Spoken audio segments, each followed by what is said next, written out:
What's up, everybody? This is the Brush Stranger here, and today we're taking a look at your Transformers Head Canons. This is a bit of a different video, but it's something I've always wanted to do.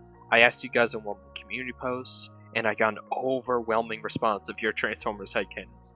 This is actually an idea I got from the Rogue Renegade, who is a PokeTuber I like, and he does your Pokemon Head Canons.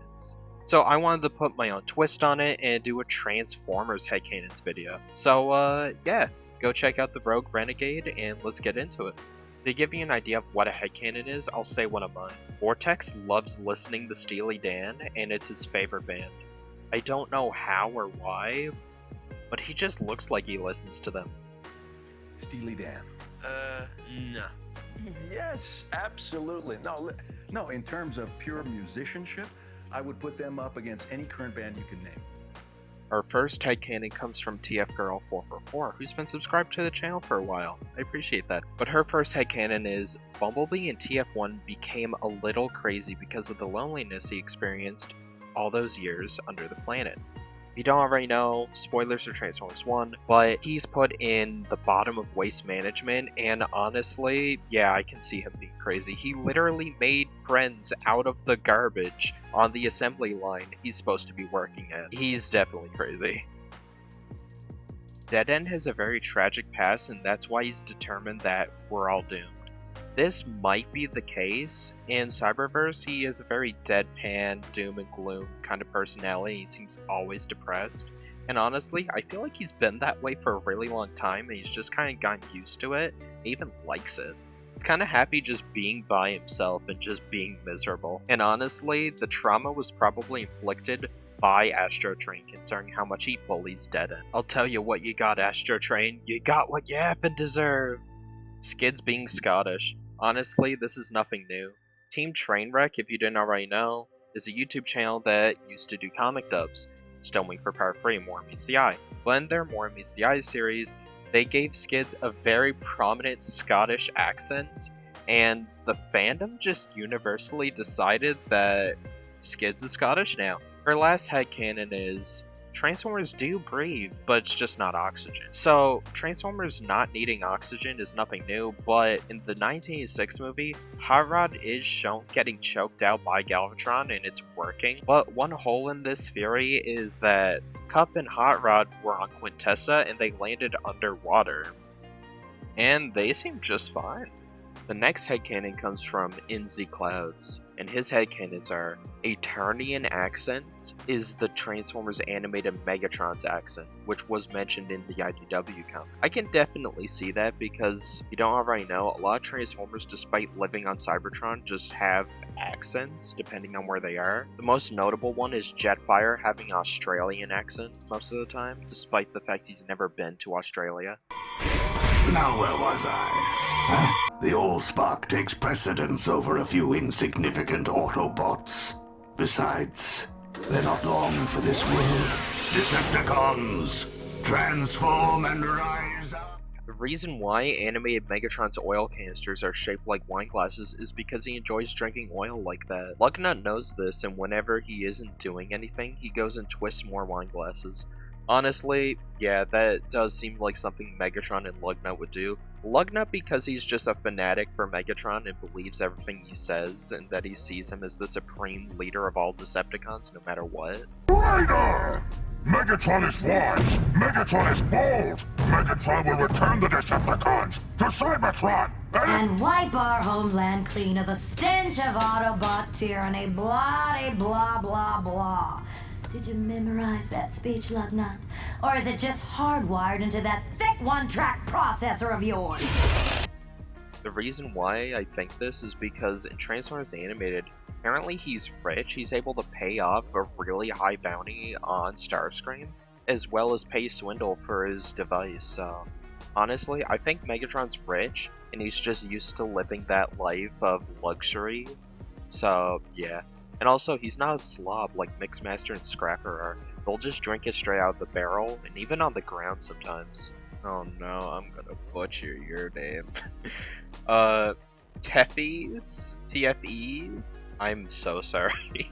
Your headcanon is that the Takara trilogy is canon to the 86 movie. If you don't know what the Takara trilogy is, it's stuff like Transformers Zone, Victory, and pretty much the Headmaster's dub.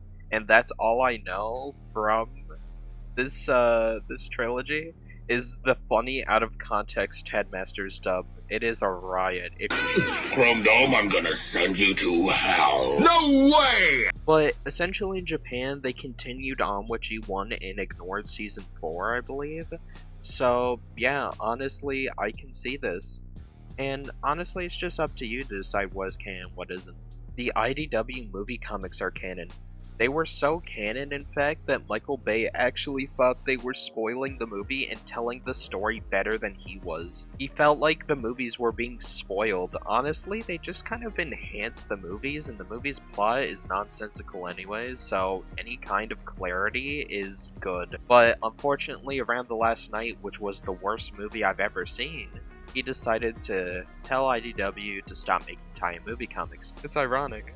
They both shut down at the last night. Maybe there's something to be said about that. Gold Prime V4H says, the only thing I want to say is that Windblade and GoldBug become a family. Other things is more crazy, I think.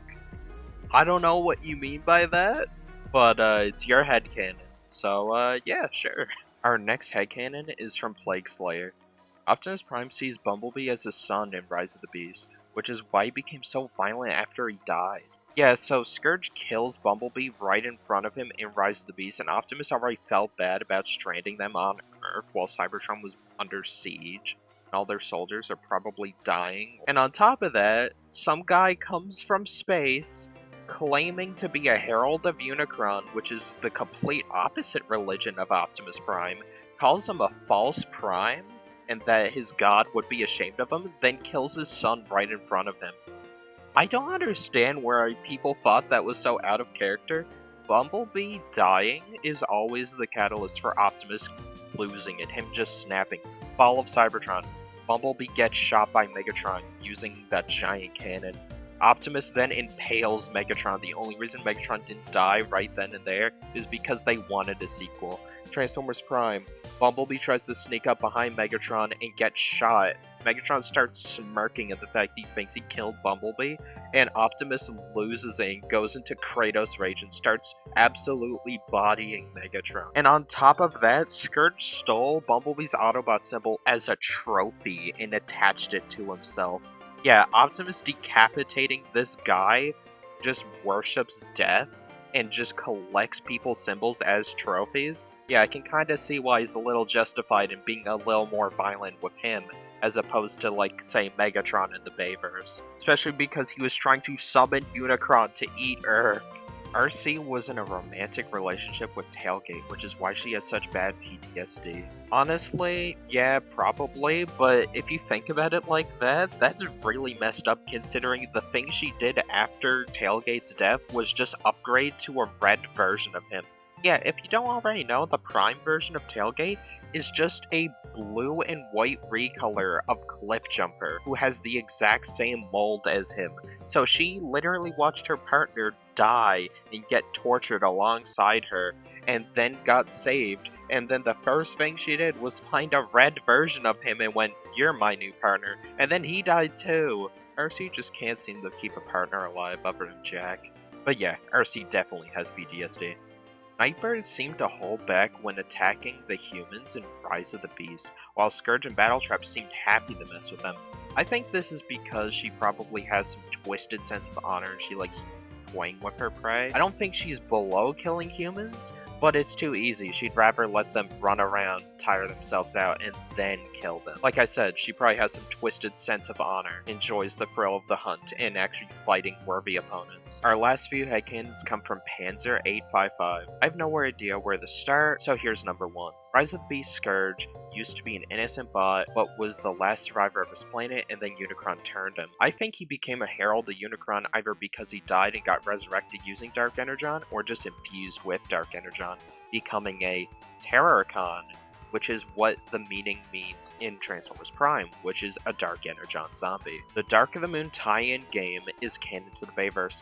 Honestly, this just helps Baver so much. This game is really fun. It just plays like War for Cybertron, but with a Baver's coat of paint, and also some really fun ideas like quad damage instead of overshields. And a lot of the same guns and stuff are in here, and they were just kind of feeling it out and testing for Fall of Cybertron. Too bad we didn't get scoring though, that was really fun. Also, it just serves as a really good prequel for the movie. I recommend if you haven't watched the movie but you want to, play the tie-in movie game, and the story makes so much more sense. Metroplex's body was recovered at some point by bots who were left on the planet. Recovered, probably, they found it, but I don't see how they're moving it. Maybe they were able to transform it back into city mode. Other than that, they can't really do much. Which is really morbid to think about, living in a city of a dead titan. Kinda gives Guardians of the Galaxy vibes with nowhere. And the last headcanon, Cosmos loves scaring humans because he's a UFO. This is actually canon. Bob Budiansky, who was one of the main writers and bio creators for most Transformers characters, especially in G1, actually wrote a bio saying that Cosmos likes scaring humans in his UFO mode, appearing in crop circles and just idling behind cars with his lights on, scaring them. He doesn't do it out of malice, it's just because he's bored, because he's in space and he just has to act as a satellite and tell the Autobots whenever stuff's going on. So in his off time, he just goes and plays pranks on humans. And I love this detail. Cosmos going around just making crop circles just to give humans something to do, and watching them react to alien sightings is really funny and adorable. There's a reason why he's my favorite character. Thank you guys so much for all of your headcanons. I didn't even think I'd have enough, and then I had too many. If you guys want your headcanons to be featured in the next video, comment down below on this video and it might get featured. Happy Spooky Month. I'll see you guys in the next video. Bye guys.